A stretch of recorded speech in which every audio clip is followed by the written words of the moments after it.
noite, meus amigos. Estamos aqui de volta. Como sempre, começamos invocando a Santíssima Virgem Maria, o Santo Padre Pio de Pietrelcina, para que roguem a Deus que nenhuma injustiça se cometa neste programa. Queria aqui fazer uns lembretes a vocês que de 11 a 16 de outubro eu estarei proferindo aqui em Colonial Heights, Virgínia, o curso A Consciência de Imortalidade. Vocês podem ainda dar tempo para se inscrever. Informações e inscrições com o misterioso senhor Eduí Ferro. E-mail edui.ferro@uol.com.br ou pelos telefones 041-3257-0987 ou 041-9974-4443. Eu já dei muitos cursos aqui, mas eu tenho certeza que esse é o curso que eu mais vou gostar de dar aqui. Esse assunto, esse tema, quando bem explicadinho, ele faz um bem danado às pessoas, né? Então não apenas aprende alguma coisa, mas elas mudam para melhor. Sai mais forte, mais confiante. Então, não é um curso de autoajuda, não, é um curso de filosofia mesmo, mas faz bem às pessoas. Também, outra coisa, está funcionando, está a pleno vapor aí, o Instituto Olavo de Carvalho, em Curitiba, fundado por essa criatura fabulosa que é a Luciana Amato. Então, um rapaz chamado Fernando de Moraes, não é aquele Fernando de Moraes que puxa o saco do Fidel Castro, é outro, um homônimo, né? Como dizia minha filha Gugi quando era pequena, um homônimo. E fez uma nota sobre o Instituto, a nota está lá no meu site, www.olavodecarvalho.org, mas o site do próprio Instituto já está funcionando, embora alguns links ainda não estejam abertos. O site já está lá, www.institutoolavodecarvalho.com. Do mesmo modo, um grupo de alunos meus do Rio de Janeiro está montando uma organização similar, que já está funcionando, promove vários cursos. Eu não sei se tem um site ainda, então se tem, por favor, me avise. Mas em breve terá, né? Também noticio aqui, com grande alegria, o lançamento do livro do poeta Silvério Duque, A Pele de Esaú, pela editora Via Literarum, de Salvador. Eu não sei quando foi, já está na praça, né? O lançamento já foi. Está circulando já o livro A Pele de Esaú, do Silvério Duque. O Silvério Duque é um sujeito de um talento poético extraordinário, e que tem, né, se esforçado muito, tem melhorado a cada dia. Se ele continuar assim, ele vai ser o Bruno Tolentino da geração dele. Aguardem e verão. Falar em Bruno Tolentino, a editora Record também relançou o livro do Bruno Tolentino, As Horas de Catarina. Desta vez, acompanhado da peça inédita, A Andorinha ou A Cilada de Deus, que o Bruno deixou pronto um pouco antes da sua morte, em junho de 2007. As Horas de Catarina é um livro impressionante. Foi o livro que tornou o Bruno conhecido no Brasil, logo quando ele voltou, porque ele tinha na juventude, acho que com 19 anos, tinha lançado A Anulação e Outros Reparos, né, que era um livro assim, onde você via o talento, mas ainda não era o Bruno Tolentino, né? Ainda ele não tinha, como diz, encontrado o tom certo que viria a ser o dele. Você já via a força do poeta, como você vê no Silvério Duque. Mas olha, um poeta leva décadas para fazer. O poeta fica bom com 50, 60 anos. Então não pode ter muita pressa, não. As últimas coisas que o Bruno escreveu eram muito impressionantes, né? Também foi lançada aí pela Realizações mais uma tradução do livro do Mortimer J. Adler e Charles Van Doren, Como Ler Livros. Esse livro é indispensável para a educação. Eu digo que eu comecei a minha educação fazendo duas coisas. Uma, lendo a história da literatura ocidental do Otto Mayer Carpo, anotando os nomes dos autores e indo atrás dos livros deles. E a segunda, lendo e praticando o método do Adler, que naquela época circulava numa primeira edição brasileira, né, sob o título de Arte de Ler, lançado pela editora, eu creio que foi a editora Agir que lançou. Eu ainda até hoje eu gosto mais da primeira edição do livro. Depois o Mortimer Adler e o Charles Van Doren acrescentaram algumas coisas à técnica que me parecem não ser muito necessárias, né? Mas de qualquer modo ainda é o mesmo livro. E essa segunda edição que está circulando, que a Realizações acaba de lançar novamente, uma edição muito bonita, muito caprichada. E também a Realizações lançou o livro Memórias do Viktor Frankl, o que não está escrito nos meus livros, né? É uma coisa muito interessante. O Victor Frankl, a vida dele é tão interessante quanto o pensamento dele. O sujeito passou por 1001 peripécias e conheceu todo mundo que era importante no pensamento da época, então ele tem muita coisa para contar. Agora, baixando aqui, né, para a chamada realidade brasileira, né, está sempre um pouco mais abaixo do que ele espera. Veja para vocês verem a merda que está. Eu quero comentar duas coisas aqui e mostram para vocês a situação que nós chegamos, situação de absoluta psicose que nós chegamos. Então, eu estava lá, o senhor Zé Serra, fazendo um comício no Rio Grande do Sul, né? E dizendo que ele vai ser um gaúcho na presidência. Eu não vejo por quê, por que ele está se chamando, né? O Zé Serra é gaúcho, porra, nunca ouvi falar disso. Bom, tudo bem, né? E daí tinha lá alguns militantes, naturalmente a favor do Serra, com os cartazes denunciando a aliança PT-FARC. O que aconteceu? Os seguranças do Serra mandaram tirar os cartazes. Quer dizer, mas vê que merda, porra. Os caras estão lá ajudando a sua candidatura, né, tirando um proveito daquilo que o seu próprio candidato a vice falou, tá certo? E tentando, né, dar ao público uma ideia de que você é ligeiramente macho, e você vai lá e contesta. Eu, macho, não, jamais, jamais, jamais, jamais.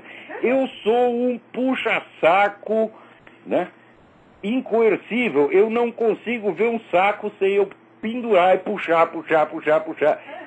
O Zé Serra não consegue, gente, não consegue parar de puxar o saco dos próprios inimigos dele. Quando você vê as coisas horríveis que eles falam sobre o Zé Serra, algumas verdadeiras, outras falsas, né, e ele não pode falar uma palavrinha contra eles. Você veja, mas essa noção de polidez que se impôs no Brasil é uma coisa impressionante, porque você vê, né, outro dia, por exemplo, eu vi um debate lá na Câmara dos Comuns, na Inglaterra, que tinha um deputado lá, Daniel, esqueci o nome do sujeito, discutindo com o primeiro-ministro, o Gordon Brown. O que ele falava do Gordon Brown era assim, um negócio de enfiar a cabeça na privada e puxar descarga, tá entendendo? E o Gordon Brown também, puto da vida, respondendo por outro. Isso é normal, minha gente. Quer dizer, a polêmica, a discussão política é normal. Se você vê os debates, grandes debates que tinha, né, e nos anos 50, 60, por exemplo, juntava Brizola e Carlos Lacerda, saia fogo o negócio, já juntar Jânio Quadro, Ademar de Barro, né? Um só faltava voar na goela do outro, falava coisas horríveis, e eram coisas verdadeiras, porque daí toda a merda escondida vinha à tona, né? Agora não, né? Um ajuda a esconder a merda do outro, porra. Eu vi outro dia a entrevista do Zé Serra, aquilo parecia, assim, candidatura a prefeito de cidade do interior. Candidatura a subprefeito de Vila Nhocunyé. Porque de conteúdo político não tinha nada. Era só aqueles probleminhas burocráticos administrativos, tão pequenininhos, né? Ah, o senhor vai aumentar o pedágio, o senhor vai diminuir o pedágio, né? Como é que vai ser a concessão das estradas? É coisa assim de interesse de 3 ou 4 grupinhos, só besteirinha, né? Política mesmo não se discute. A revolução latino-americana que está aí em curso não se discute. A matança anual de 50 mil brasileiros não se discute. Nada de sério, nada de verdadeiro, só picuinha. O Zé Serra, evidentemente, estava sentindo muito à vontade, porque ele diz que ele gosta, né? A mensagem dele para vocês, olha aqui, eu não sou um político, eu sou só um gerente de supermercado, tá entendendo? E vou fazer tudo direitinho, né? Vou grudar os precinhos direitinho, vou consertar os carrinhos para você levar as latas, né? É isso, né? É uma coisa aviltante. Agora, quando chega lá os moleques querendo ajudar o Zé Serra, porra, né?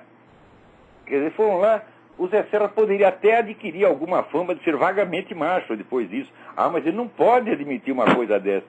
Oh, meu Deus do céu! Quer dizer, eu ainda estou pensando, eu falei, olha, eu vou ter que tomar aqui uma injeção de morfina para votar no Zé Serra, porque o Engove não basta mais. Para votar no FHC eu já tomei 3 sacos de Engove, né? Agora eu falei aqui, para votar no Zé Serra precisa morfina, porra, né? Agora também não sei se a morfina vai funcionar depois dessa, porra. Quer dizer, Que coisa! Né? Olha, aqui, foi lá no Rio Grande do Sul. O Rio Grande do Sul é o lugar certo para falar isso, por quê? Porque o Olívio Dutra, ele recebeu oficialmente no Palácio do Governo os líderes das Farc, porra. Puxava o saco dos caras. É o Olívio Dutra, aquele mesmo que é campeão de punheta. Né? E depois... é mesmo, acredito. Só que é punheta mental. Ele fazia assim na testa, né? Esfregar a testa e... né? Quando ejaculava, abria um buraquinho, saiu um monte de besteira. Isso é masturbação dele, né? Masturbação mental. Peraí, tem alguém na linha aí. Alô, quem é? Alô? Sim, quem é? É o Luciano, Niterói. Luciano, tudo bem? Tudo bem. Olá, frequentemente tem saído na grande mídia essa questão do OVNI, né, do aparecimento de OVNIs e a possibilidade de invasão de extraterrestres.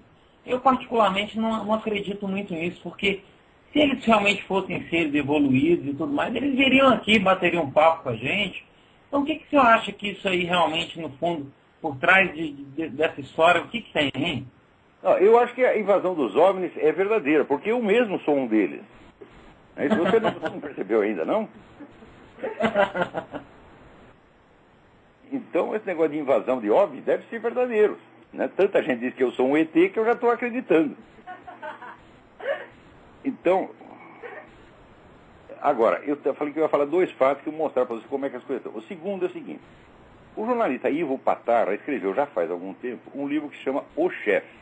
O livro conta a história do mensalão com todos os detalhes e mostra, né, que o seu Lula é o chefe do negócio, era o comandante geral da putaria, tá entendendo? Não tem como escapar. Muito bem.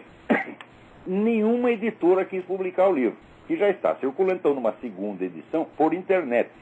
O Ivo acrescentou novos materiais lá e o livro então pode ser descarregado no site www.escandalodomensalão.com.br.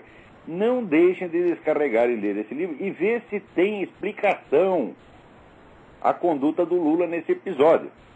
Agora, por que nenhum editor quis publicar esse livro? Por que tem que esconder? Tem que esconder pela mesma razão que tem que esconder as faixas sobre as relações PT-FARC. Não pode publicar pela mesma razão que não podia publicar notícias sobre o Foro de São Paulo. Eu afirmo para vocês, a mídia brasileira está há muitos anos sob um regime de censura muito pior do que houve na ditadura. A ditadura não controlava todos os jornais. Ela não conseguia bloquear uma notícia completamente. Sempre vazava. Mesmo quando eles tentavam, censurava aqui, mas saía ali. Às vezes saía sob linguagem disfarçada. Eu mesmo trabalhava no Jornal da Tarde, que é um dos jornais mais visados. Quantas vezes eu não escrevi notícia em linguagem enrolada para enganar o censor e enganava. Eu lembro quando os milicos estavam tramando, era a candidatura, entre aspas, do general Geisel, e não podia então divulgar qual era a composição do governo dele. Eu divulguei aquilo 2 ou 3 dias de antecedência antes de ser liberado.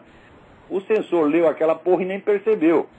Né? Eu mesmo escrevi isso, né? Depois, é claro, fiquei com o cu na mão, achando que eles iam aprender a edição, não aprenderam nada, né? Acordei, fui dormir, né? Saí dali umas 2 horas da manhã, fui para casa dormir, quando era 5 horas da manhã, acordei, telefonei lá para a redação, porra, apreenderam a edição? Falei, não, ainda bem, eu voltei a dormir. Né? Outra vez também tinha um assalto numa loja de arma, não podia publicar, mas eu não sabia, eu estava lá substituindo um cara na redação. Botei de manchete aquele negócio. Né? Daí quando tinha um cara lá no Diário Popular que ele servia para isso, ele servia para ser preso. Era sempre ele, o que quer que acontecesse, eles prendiam o mesmo cara. Era um diagramador chamado Antônio Pinto de Freitas, o Pantera, que tinha sido dirigido no Jornal Comunista em 1930. E ele era o único cara que estava fichado, qualquer coisa, prende o Pantera de novo.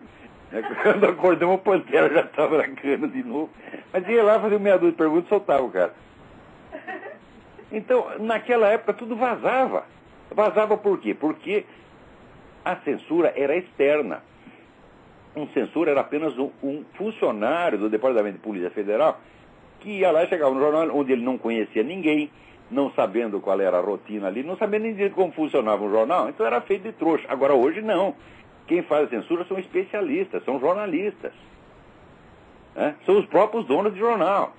E no meio editorial, a mesma coisa. Então, tampou tudo, não se pode falar de nada. Gente, vocês estão vivendo sob o regime de terror. Vocês não entenderam ainda, não? Quer dizer que não se pode denunciar certas coisas, não se pode falar de certos assuntos, é proibido. Veja, no tempo da ditadura, aconteceu que não podia também ter discussão política, então só se falava de assunto administrativo. Se ele era candidato a qualquer coisa, né, ele ia lá e falava de assuntos técnicos, burocráticos, econômicos, e todo mundo estava satisfeito por isso. Então a política acabou. Acontece que essa putada do PT e do PSDB tirou proveito disso e eternizou esse sistema. Quer dizer, a política no Brasil acabou, vai mais de 40 anos, gente. Não existe política no Brasil. Política é confronto. Política seria o sujeito pegar isso tudo que está sabendo no mensalão e esfregar na cara do seu Lula e dizer, ó, seu Lula, como é que o senhor responde isso, porra? Né? Chegar na dona Dilma e dizer, dona Dilma, onde é que a senhora meteu o dinheiro da Ademar? A senhora vai ter que explicar, porra. Agora, não pode tocar nesses assuntos. É o passado. Eu digo, peraí, como é que é isto? Quer dizer, os chamados crimes da ditadura, entre aspas, nunca são passados. Podem ter acontecido 50 anos atrás, é manchete ainda hoje. É objeto de especiais da Globo que duram uma semana. Aquela história do Caco Barcelos que eu contei para vocês, fizeram um especial de uma semana. Agora, da Dilma não pode tocar no passado da Dilma. Né? Quer dizer, e o passado do Lula, porra? Quer dizer que o ano de 2001 é tão passado assim? Quer dizer, aquilo que ele assinou em 2001 não se pode falar mais? Né? E, evidentemente, o mensalão já é passado também, ô seu Serra? Não pode falar, não? Então, você veja a situação de covardia, de cagaço geral e obrigatório, né? E modo que as atitudes mais covardes, atitudes de puxa-saco, de psicofanta, se tornaram normas de polidez no Brasil. Aonde que vocês pretendem parar, gente? O Brasil está saindo do mundo. Está saindo do mundo. Então, de vez em quando, né, anuncio assim, a mídia exterior já, quer dizer, a mídia que pertence aos caras que mandam no Lula, né, publica um negócio aí falando bem do Lula, diz que ele vai virar um grande estadista. Estou anunciando, né, há 20 anos estou anunciando que o Lula, na semana que vem, vai ser um grande estadista. E depois anuncia de novo, o Lula vai ser um grande estadista. Então, isso aí é que nem o país do futuro, está entendendo? Então, o Lula é o grande estadista do futuro. Depois dele morrer, ele vai continuar sendo o grande estadista do futuro. Então, como é que pode isso? Então, ó, a vingança será maligna. Muito mais gente vai ler o livro do Ivo Patar, né, na internet, do que se estivesse nas livrarias e fizesse o maior barulho em torno. Eu acredito que a essa altura já milhões de pessoas descarregaram esse livro. E vocês todos, né, ouvintes desse programa, descarreguem e lêem, ou melhor ainda, comprem o livro. Não tendo editor, o que fez o autor, o Ivo Patar? Ele mesmo mandou imprimir o livro, né, e ele vende da casa dele, você manda lá um e-mail para ele, paga lá, que é R$50, e recebe o livro. www.escandalodomensalão.com.br. E também no Mídia Sem Máscara tem lá uma entrevista com o Ivo Patar, onde o Ivo afirma claramente a respeito do mensalão: o Lula é o chefe, a rede de esquemas é enorme, complexa, e se houver inteligência, Lula não deve saber dos detalhes até para não ser envolvido. Mas é claro, escuta, mas nem Al Capone sabia todos os detalhes da máfia, porra, né? Então, divulguem isso também. Vamos fazer um barulho, fazer o país inteiro tem que ler esse livro para saber quem é esse filho da puta que nos governa. Filho da puta, mentiroso, canalha, tá certo? Puxa saco de terrorista, puxa saco de narcotraficante, né? Quer dizer, é uma vergonha. Esse homem merece um desprezo ilimitado, tá entendendo? Essa semana saiu uma notícia que houve um encontro entre dois presidentes, o encontro do grupo gay E-Jovem e o presidente de um negócio que se chama República. Então aparecia lá os dois abraçadinhos, né? Agora, o nome do presidente do E-Jovem vinha em primeiro lugar, né? O presidente do E-Jovem se encontrou com o presidente da República, né? Porque o Lula é puxa-saco de gay, tá certo? Tá lá ele financiando essa escola lá para os meninos, né, aprender a ser gay já desde pequenininho, né? A próxima etapa, evidentemente, será explicar a eles que eles não devem praticar isso só entre eles, mas também com os seus professores. Né? Isso aqui já estão ensinando, né?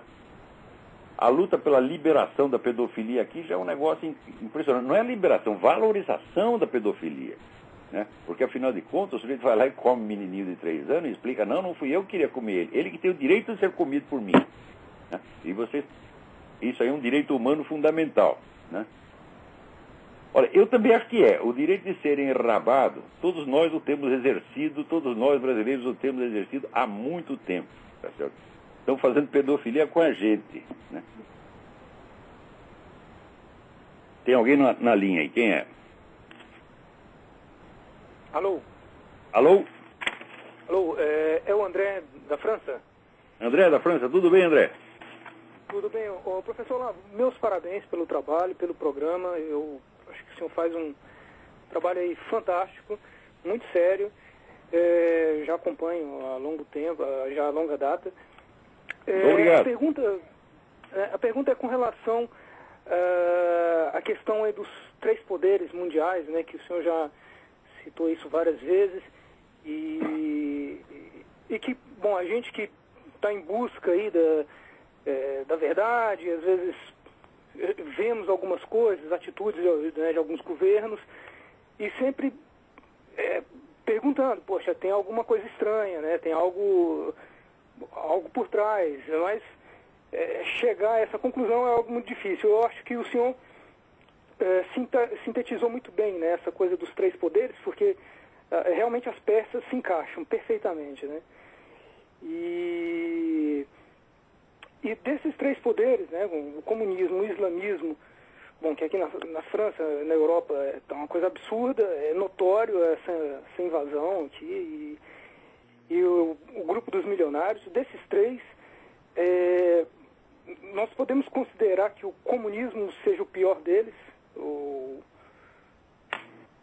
Olha, na verdade eu não sei julgar. Evidentemente, em termos de violência, nada se compara com o comunismo, nem mesmo o nazismo chegou a cometer crimes naquela proporção. Você vê, as vítimas do nazismo são 20 milhões, agora as do comunismo são mais de 100. Quer dizer, a conta pelo livro do comunismo é uma conta, como se diz, conservadora, né, no sentido que a palavra tem em medicina, quer dizer, você diagnostica por baixo, né? Mas os outros também, é difícil você julgar isso aí, porque existe um problema da cumplicidade. Por exemplo, agora saiu o livro do Chuck Morse, né, mostrando a cumplicidade entre esses radicais islâmicos e o nazismo durante a guerra.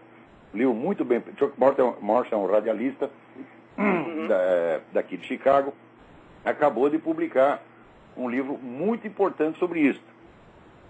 Então é difícil você saber quem é pior, porque às vezes você fala os crimes do comunismo, e bom, mas essa turma toda, Rockefeller, essa turma do Wall Street, não ajudaram pra caramba o regime soviético? Mesmo time, né? Não existiria economia soviética sem essa gente.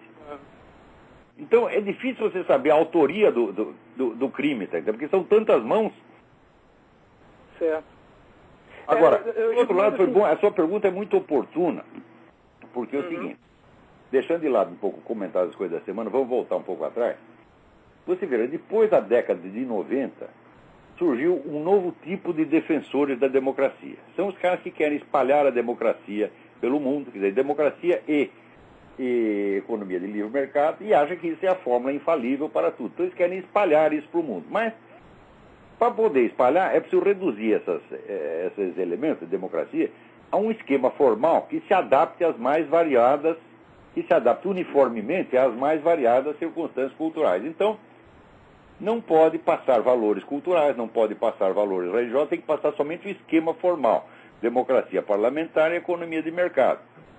Então, o que é necessário fazer para isso? É necessário neutralizar os valores culturais que possam, evidentemente, obstaculizar o processo. Então, inventaram um treco chamado multiculturalismo, que é para dissolver todas as fronteiras culturais e étnicas e misturar tudo, né? Bom, acontece o seguinte, esses caras são tão espertos, eles são tão maravilhosos, né, que eles só adotaram isso nos países deles mesmos. Então eles fazem multiculturalismo nos seus países, não no país vizinho, né? Então, resultado, as fronteiras nacionais só são dissolvidas no Ocidente. Vê se alguém dissolve fronteiras étnicas na China, ou no mundo islâmico, ou até mesmo na Rússia. Não dissolve coisíssima nenhuma. Então, nessas circunstâncias, esses gênios da nova ordem mundial, o que eles estão fazendo é o seguinte, eles estão destruindo apenas os seus próprios países e fomentando o avanço do comunismo e do radicalismo islâmico. Esses estão levando toda a vantagem, e a longo prazo, eu acho, o globalismo ocidental vai ser neutralizado, porque ele está se liquidando a si mesmo, né? Ele implanta esse multiculturalismo, onde as minorias mais barulhentas acabam prevalecendo sobre a maioria nacional. Aqui nos Estados Unidos, você vê agora esse negócio dessa mesquita, aí, quer dizer, que é um assinte, né? Querem botar lá uma mesquita e o presidente da República vai lá e apoia o negócio, embora 90% do país seja contra. Então a opinião da maioria não interessa mais, interessa somente a minoria barulhenta apoiada pelos grandes grupos. Tá certo? Então, desculpa, só terminar de para você ver onde é que isso vai dar. Então acontece que nessa circunstância, quem leva vantagem? Leva vantagem o grupo étnico que tenha mais firme identidade e que seja mais apegado à sua identidade, como são os muçulmanos. Você dissolve todas as identidades menos uma. Essa aí saiu ganhando. Então eu acho que a longo prazo o problema vai ser uma disputa entre o movimento comunista e o mundo islâmico. A nova ordem mundial será acabada. Tá certo? E entre os dois, o mais forte é o Islã, a longo prazo. No contexto cultural, né? No contexto... o Islã progride, assim, de uma maneira amebiana, você está entendendo? Ele vai pegando pessoa por pessoa, sem fazer muita propaganda, sem fazer muito barulho, e a partir da hora que o sujeito entra no Islã, ele corta os contatos com os infiéis. Ele não fala mais, ele não tem mais convivência. A pessoa socialmente desaparece e passa a integrar o grupo islâmico. E assim o negócio vai crescendo invisivelmente numa velocidade assombrosa. Então, isso mais em aqui na Europa é o esquema islâmico, evidentemente. Aqui na Europa está uma coisa assim, tá caminhando a passos largos, né? É impressionante, é absurdo. Eu lembro de um programa, já há alguns meses que eu vi um programa aqui na França, e tinha um deputado suíço. O tema era exatamente sobre aprovar ou não, eu esqueci o nome daquela torre, né, islâmica, que eles têm a mesquita, mas tem aquela torre que eles fazem, o cara faz o chamado para a prece. Isso.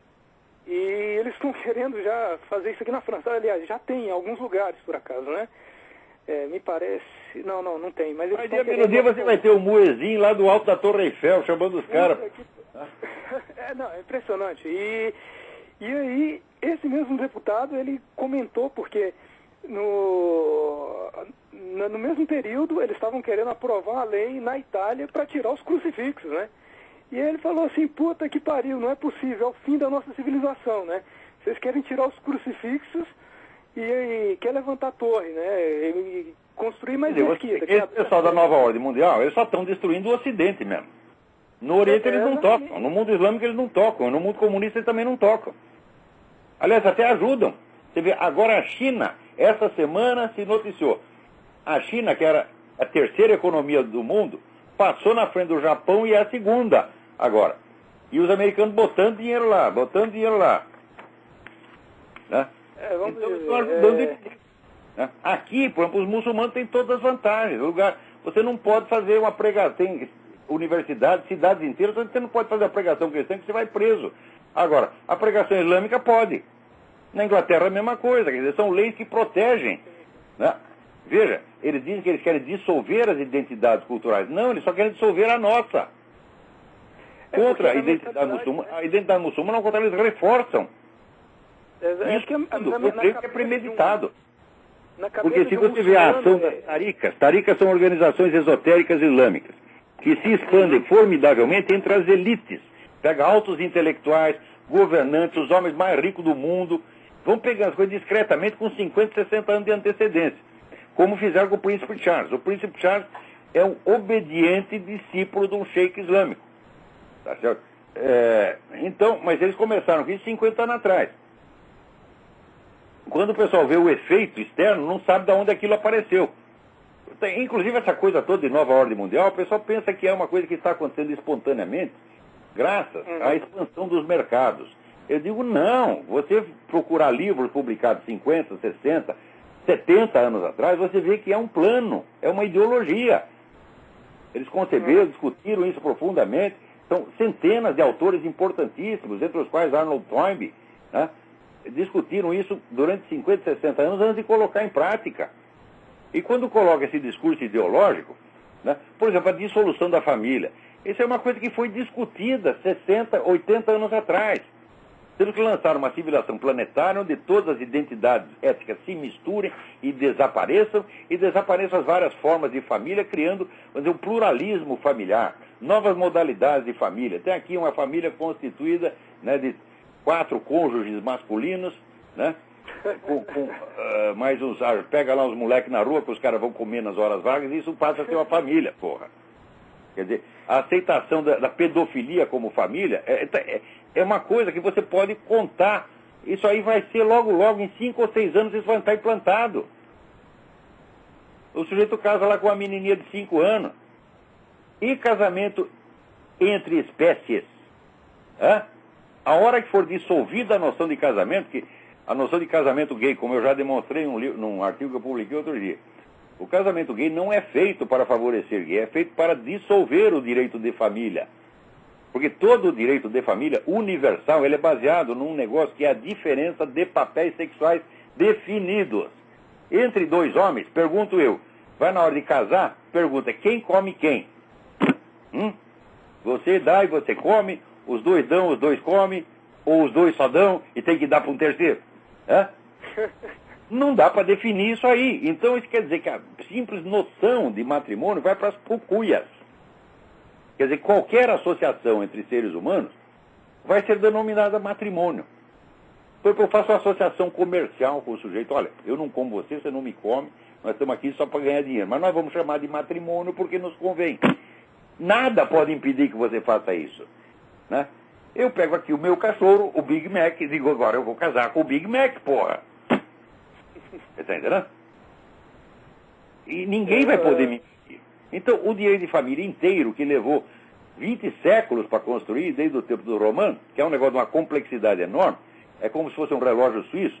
Eles que estão fazendo, eles estão metendo um chiclete no meio da engrenagem do relógio suíço. Não vai funcionar mais.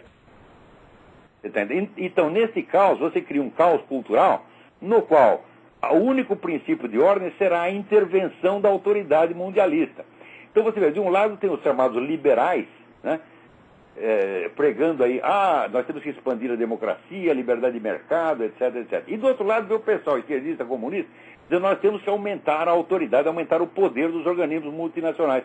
Ora, uma coisa casa com a outra maravilhosamente, porque se você expande os mercados, então é o seguinte, o direito comercial tem que ser uniformizado, porra. Você está entendendo? Então não pode haver mais um direito comercial nacional, tem que haver um direito comercial internacional. Se existe um direito comercial internacional, tem que ter um tribunal comercial internacional. Então pronto, está aí constituída. Se você quer, né, a expansão ilimitada dos mercados, então você quer um tribunal civil internacional para regular o mercado. Então o que a direita, entre aspas, está pedindo é exatamente o que a esquerda está pedindo, porra. Um pede por um motivo, o outro pede por outro motivo, né? Um quer enrabar você e o outro quer que você dê o cu para ele, entendeu? E essa é toda a divergência que existe atualmente.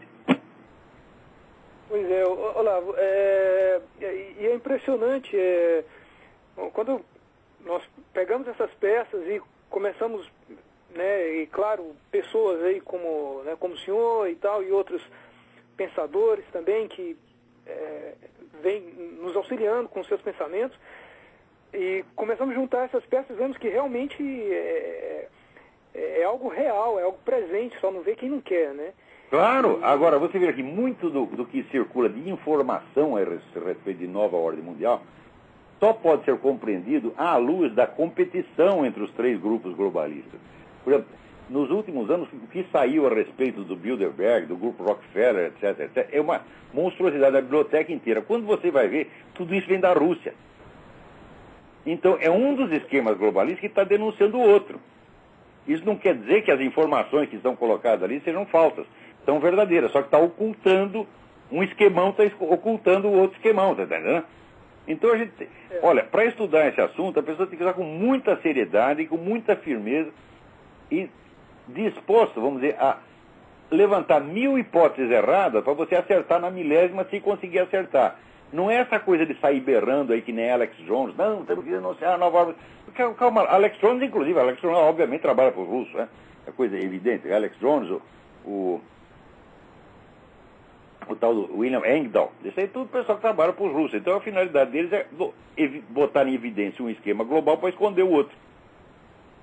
Porque é muito mais fácil. Veja, aqui nós estamos nos Estados Unidos, é a terra da informação. Aqui tem o Freedom of Information Act. Aqui você descobre o que você quiser. Só não fica sabendo das coisas se você não quiser. Agora, então é muito mais fácil você obter informação sobre pactos secretos, entre aspas, feitos por Rockefeller, do que você descobrir alguma coisa sobre o que se passa na Rússia. Onde até hoje é tudo fechado. Né? Então, aquele sobre o qual tem mais informação se torna mais visível. Isso cria uma ilusão de ótica. Você tem a impressão que é o Rockefeller que está decidindo até o que a Rússia faz. Você está entendendo? Então, essa ideia de que existe uma central global mundial não existe. Existem três. E elas estão em competição. Às vezes colaboram com os seus interesses. Mas as três têm fontes independentes. Pois é. Olavo, é um prazer. Obrigado aí pelos esclarecimentos. Eu vou acompanhar aqui, vou desligar e vou continuar acompanhando. Obrigadão. Obrigadão. Obrigado. Agora, essa semana aqui eu recebi uma notícia de que o blog do Júlio Severo está bloqueado em certos lugares, não conseguem acesso. Né? E parece que alguém lá andou classificando o blog do Júlio Severo como blog de ódio. Né? Então, olha, de fato, hoje em dia a coisa mais fácil é você tapar a boca do seu inimigo. Você diz que ele está fazendo discurso de ódio e pronto, vem a ONU, vem até a Organização Mundial da Saúde, fala que você é insalubre e cala a sua boca. Você está lá pregando o evangelho. O evangelho é discurso de ódio, porra. Está lá o discurso de eu não vim trazer a paz, mas a espada. Isso é discurso de ódio, você está querendo matar as pessoas. Tá certo? Então até o evangelho virou discurso de ódio. Então, qual é a surpresa? Né? Agora, veja, a internet, ela ainda é um campo onde você pode exercer a liberdade de expressão se você souber contornar essas coisas.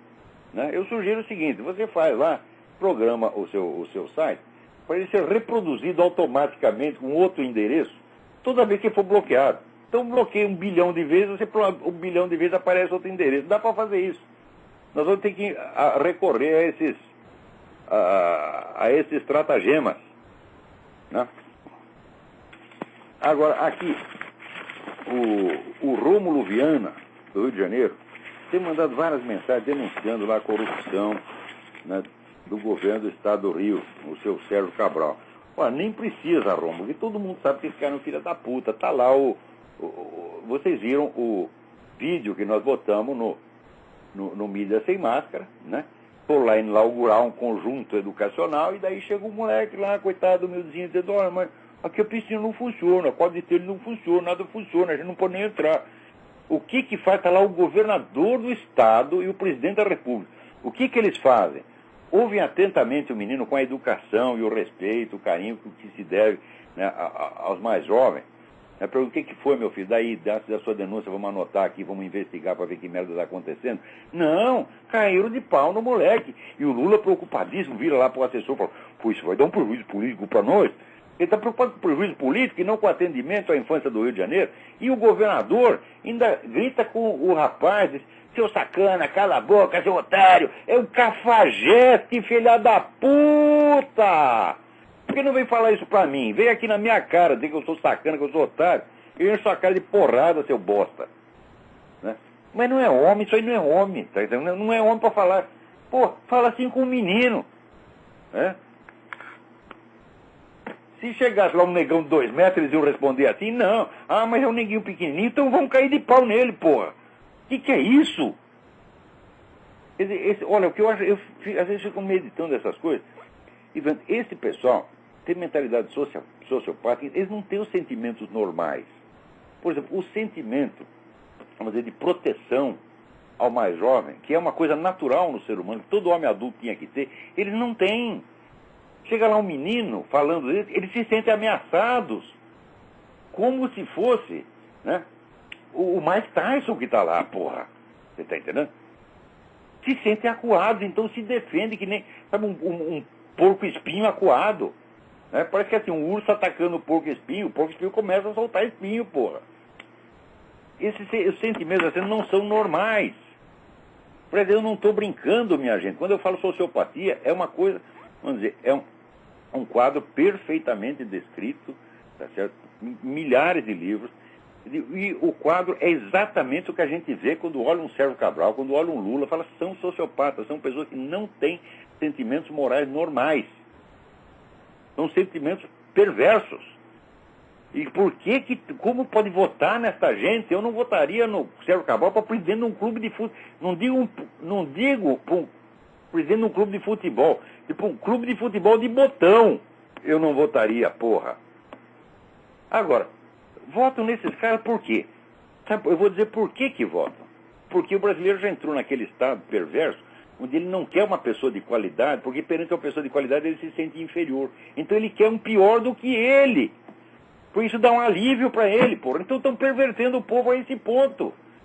Eu tenho que votar num pior do que eu, porque, isso que ele faz, qualquer um pode fazer, eu também poderia.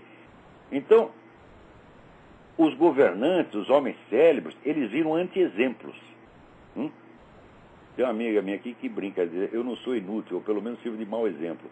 Todos esses caras, a função pública deles é servir de mau exemplo e fazer com que as pessoas se sintam aliviadas da sua má qualidade. E agora vão votar na Dilma. E, meu Deus do céu, você aceita a Dilma como garçonete? Não é de jeito nenhum. Essa mulher não tem educação, não tem cultura, não tem presença para ser uma garçonete num restaurante que eu monte. Eu não aceitaria ela, porra.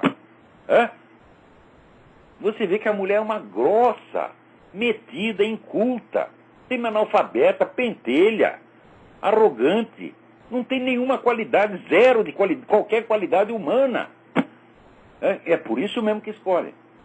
Por que escolheu o Hugo Chávez? Você olha a cara do Hugo Chávez, meu Deus do céu. Olha, alguma mulher normal pode se sentir atraída pelo Hugo Chávez? Não. Então as mulheres olham e falam, não, eu vou votar no Hugo Chávez porque ele é feioso. E eu vendo ele, eu me sinto aliviada de ter o marido que eu tenho. Você tá entendendo?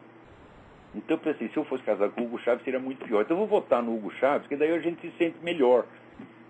É assim que está o negócio. Agora, quando aparece um cara que tem, né? Você vê aqui, aqui tinha, por exemplo, tinha 2 possíveis candidatos pretos. De um lado tinha o Sr. Obama, do outro lado tinha o Alan Keyes.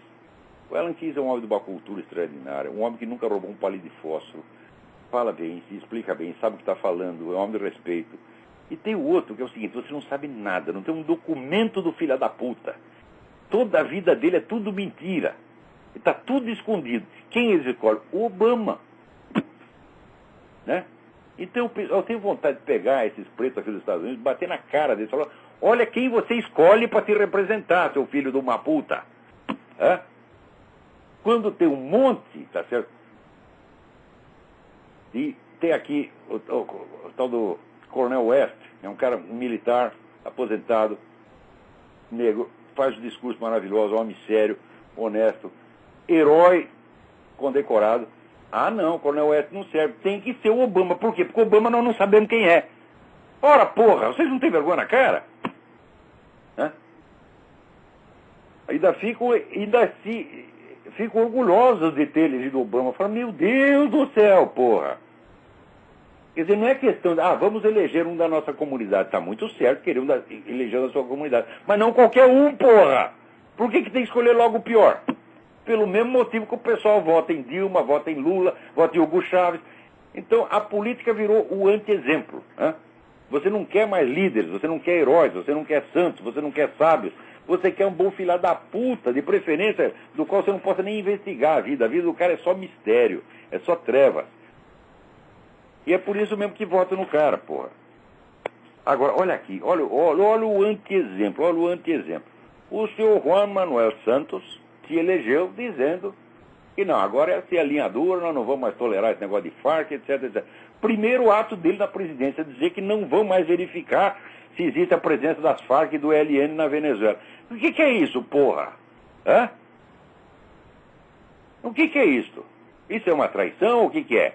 Ou ele está se fazendo esperto e depois quer dar uma rasteira nos caras? Eu só sei o seguinte, que, como diz aqui o Eduardo Mackenzie é um jornalista colombiano que vive na França. Ele publicou aí, no Mídia Sem Máscara, está lá, desta semana, um artigo espetacular. Tudo que esse cara escreve é espetacular. Ele escreveu um livro de 700 páginas sobre as Farc, é a melhor coisa que eu li a respeito. Ele sabe tudo a respeito. Então ele diz o seguinte, olha aqui, cada vez que o governo colombiano faz concessão às Farc, essas respondem golpeando brutalmente.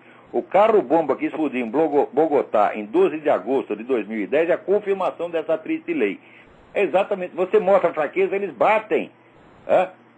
Aqui, como dizia aquele sujeito que foi secretário da Defesa aqui, até esqueci o nome do cara, porra. Putz, eu tô ficando velho mesmo. O Rumsfeld, Donald Rumsfeld, ele dizia, a fraqueza atrai a agressividade. Isso é a coisa mais óbvia do mundo.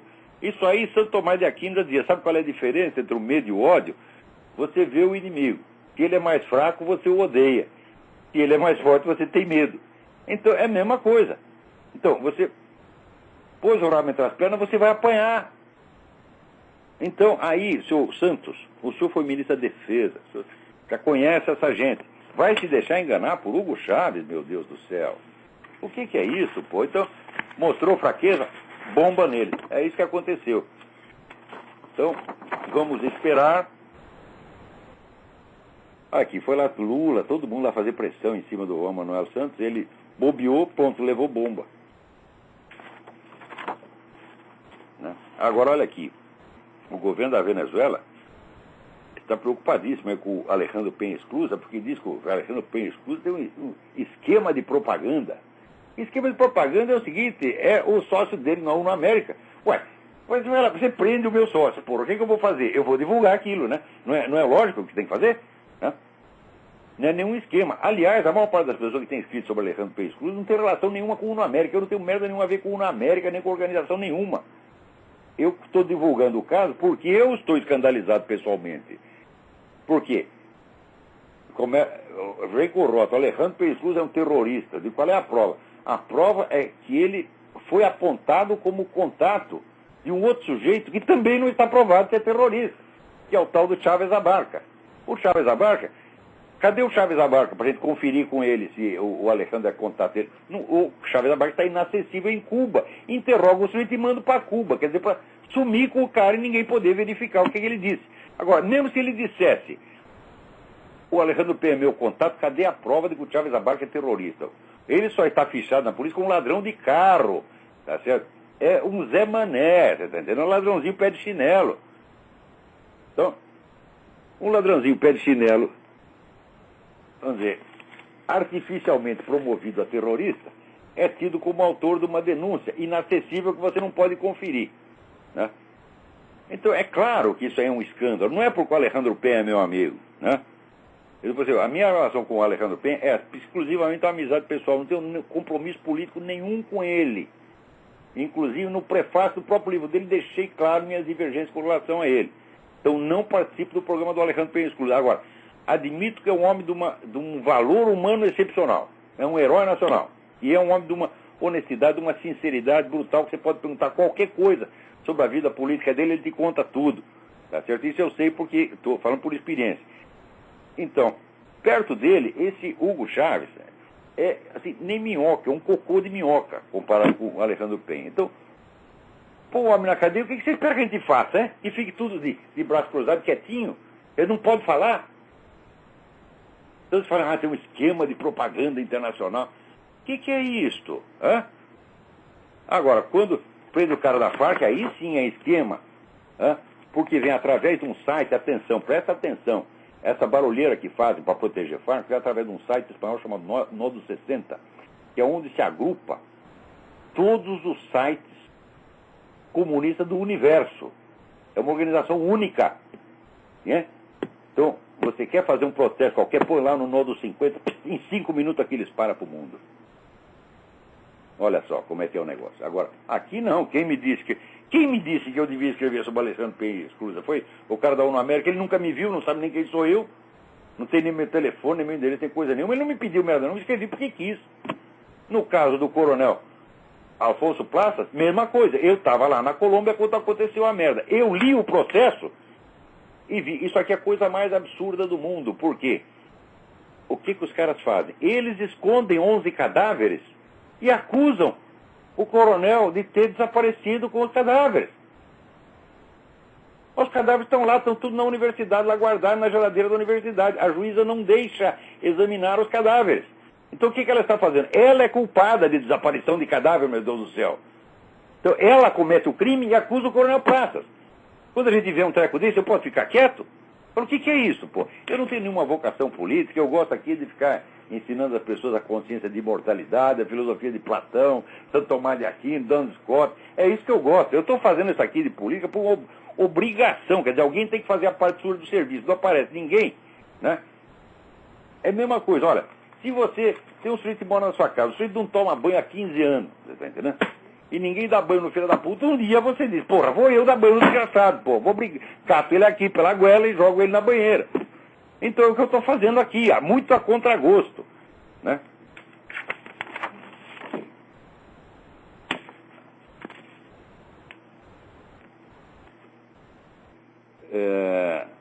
Aqui, o novo livro de Fidel Castro deve ser uma obra-prima. Por todo o caminho da Sierra, a vitória estratégica. Narra os detalhes dos últimos combates entre as forças rebeldes liberadas Fidel Castro na Sierra Maestra. Não houve combates. Não houve combate. Isso é uma farsa. Está lá tudo contado no livro do Humberto Fontana, né? Sobre o Fidel Castro e sobre o Che Guevara. Não teve combate nenhum, porra. Batista foi derrubado pela embaixada americana. A embaixada americana chegou, falou para ele, sai daí, filha da puta. Ele saiu. Não havia mais o que combater. Foram os americanos que botaram o Fidel Castro lá, porra. E depois o cara ainda vai reclamar. Aqui é sempre assim. Tá vendo? Ó, a ajuda comunista, ele depois põe no seu cu. Sempre foi assim, porra. E olha aqui, ô Serra. Você protegendo aí o PT, protegendo a reputação do PT, você vai ver o que eles vão fazer com você. Aliás, já estão fazendo. Lê lá no vermelho.org, lê lá no site do próprio PT, as coisas que falam, dizem a seu respeito. Lê aquele merda do Paulo Henrique Amorim, as coisas que ele diz a seu respeito. Então, significa o seguinte, você está dando a eles o monopólio do direito de acusar. Só eles podem acusar, você tem que enfiar o rabo entre as pernas. E, fazendo isso, você quer nos obrigar a fazer a mesma coisa. Pois, ó, você pode ficar quieto, porque você pode enfiar o seu rabo onde você quiser. Tá certo? Mas nós não vamos seguir o seu exemplo, não. Agora, olha aqui que beleza. Saiu no próprio UOL. O número de assassinatos no Rio de Janeiro no primeiro semestre desse ano é mais do que o dobro das mortes civis no conflito do Afeganistão durante o mesmo período. Olha só. No Afeganistão, hein? Agora eu falei, no Brasil, o Brasil tem uma guerra do Iraque por ano. Porque o total de mortes ali do Iraque é mais ou menos isso, 50 mil. O Brasil tem um por ano. E ainda ficam falando, violência no Iraque, etc, etc. Agora a guerra está no Afeganistão. Então, o conflito do Afeganistão deixou 1.271 mortos nos primeiros 6 meses do ano, enquanto o Rio de Janeiro registrou 2.556 assassinatos. De que é a culpa disso? A culpa é do senhor Lula.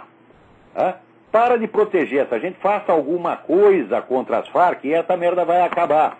Porque se acabar as Farc, acaba o apoio a PCC, Comando Vermelho, essa merda toda. Quebra as pernas desses desgraçados. Aonde que eles arrumam arma, meu Deus do céu?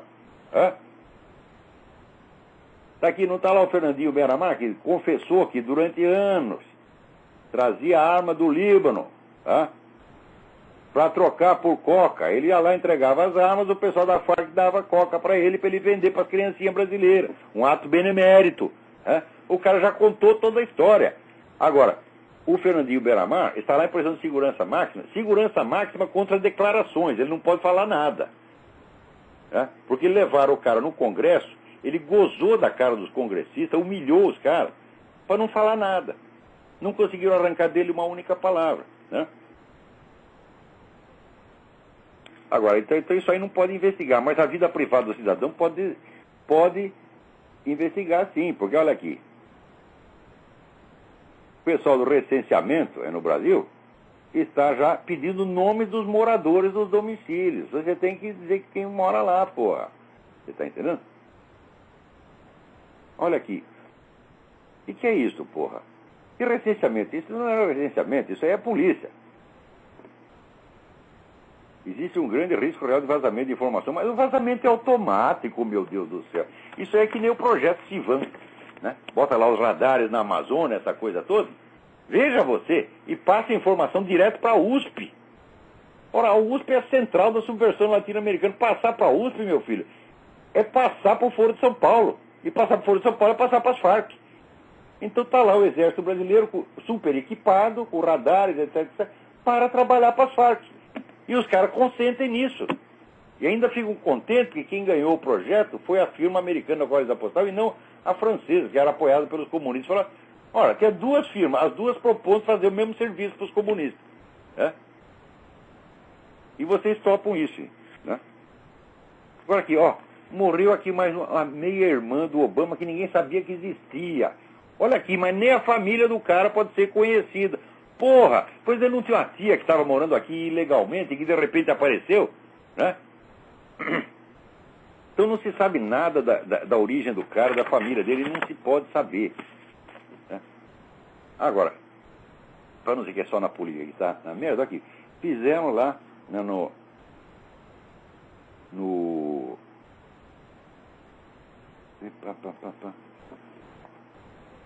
homenagem a Gilberto Freire na feira do livro daqui, Feira do Livro de Paraty. Você olha, homenagem a Gilberto Freire, se eu fosse, tive muita amizade com o filho do Gilberto Freire, né?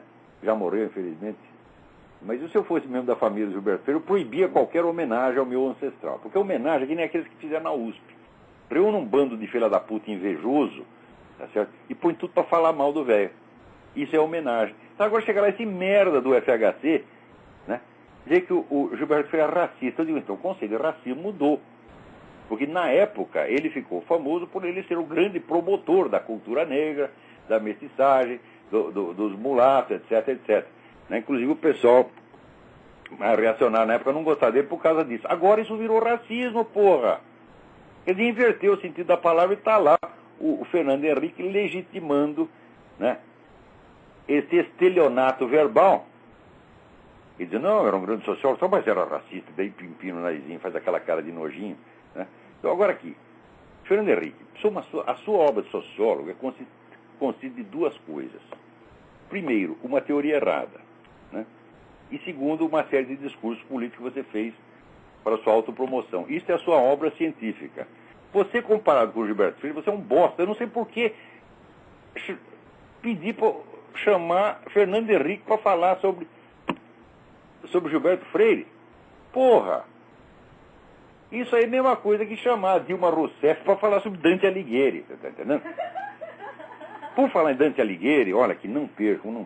Tem uma gravação feita aí em 8 vídeos sobre a vida e obra do poeta brasileiro Gerardo Melo Mourão. O Gerardo foi um dos grandes poetas da humanidade, prestem atenção. Né? A respeito do Gerardo, o Ezra Pound, que foi o guru da poesia moderna, o cara que inventou a poesia moderna, ele diz, esse sujeito é o cara que fez aquilo que eu tentei fazer. O Gerardo queria o grande poema épico, né, da humanidade. E o Gerardo, com A Invenção do Mar e outros poemas, que na verdade constitui tudo um poema único, né, somando toda a obra do Gerardo, a grande epopeia, na qual ele consegue misturar assim, a história da sua família com a história da humanidade, tá certo? E então o Gerardo é um cara que teve alguma participação política também. Ele diz que a atividade política dele foi um adultério, foi uma traição. E é verdade mesmo. Só que por causa dessa atividade política, o Gerardo foi preso 18 vezes. 18 vezes. Foi preso no tempo do Getúlio e foi preso depois no tempo dos milicos.